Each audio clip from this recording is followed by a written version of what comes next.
네, 어제 국회에서 열린 초월회 모습입니다. 국회의장과 여야 5당 대표가 매월 첫째 주 월요일에 만나서 국정을 논의하는 모임인데 당과 정파를 떠나서 협치하자는 뜻으로 이름도 초월로 지었습니다. 지난해 9월부터 시작된 이후 1년 넘게 이어지고 있는데요. 그런데 어제 민주당 이해찬 대표가 이 모임에 불참하면서 논란이 일기도 했습니다. 과거 황교안 한국당 대표가 정부 여당과 대립각을 세우며 불참한 적은 있지만 여당 대표가 불참한 건 이번이 처음인데요. 이해찬 대표는 초월회가 민생이 아니라 정쟁을 위한 성토회장으로 변질됐다며 불참 이유를 밝혔지만 문희상 국회의장은 이렇게 에둘러서 아쉬움을 표현하기도 했습니다. 오늘따라 가을비가 추적추적 내립니다. 당신날에 주례하고 신부는 왔는데 신랑만 빠진 것 같아서 마음이 허전합니다. 네, 여당 대표가 귀를 닫았다며 다른 당에서도 이해찬 대표 불참에 유감을 표하는 목소리가 나왔는데요. 그런데 어제 모임이 아주 의미가 없었던 건 아닙니다. 여야 5당 대표가 정치 협상 회의라는 걸 만들기로 합의를 한 겁니다. 역시 국회의장과 여야 5당 대표가 기본적으로 참석 대상이고 수시로 전체 회의나 양자 회의를 열기로 했는데 필요하면 언제든 만나서 대화하자는 겁니다.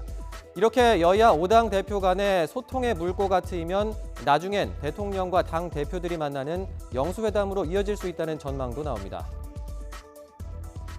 저는 여야 간의 그 대표급들이 대통령을 포함해서 언제든지 필요하다면 대화를 나누시는 거는 저는 바람직하다고 생각을 합니다. 정치협상회의의 첫 회의 날짜는 미정인데 문희상 국회의장이 오는 13일에 해외 일정이 있어서 그 전에 열릴 거란 전망이 나옵니다. 국회 패스트트랙으로 지정된 사법개혁안과 정치개혁안의 본회의 상정이 얼마 남지 않은 상황이라서 우선 이 문제들이 논의될 것으로 보이는데요. 당 대표급 사이의 소통 강화 외에도 교섭단체 3당 원내대표도 행동에 나선 모양새입니다. 어제 민주당 이인영, 한국당 나경원, 바른미래당 우신환 원내대표가 만나서 검찰 개혁과 관련된 법안 논의에 조속히 착수하겠다고 밝히기도 했습니다. 정치권의 이런 움직임은 최근 악화된 여론이 크게 영향을 미친 것으로 보입니다.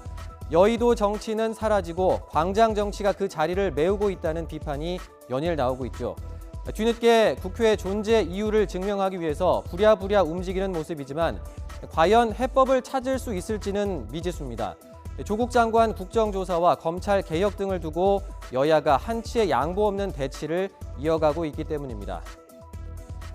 한글날인 내일도 광화문에서는 조국 장관의 사퇴를 촉구하는 대규모 집회가 열리고 주말인 토요일에는 서초동에서 검찰 개혁을 촉구하는 집회가 예정돼 있습니다.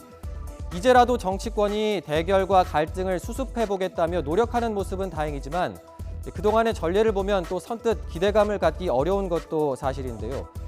대의민주주의의 위기라는 말이 국회의장만의 조바심으로 끝나지 않길 바랍니다.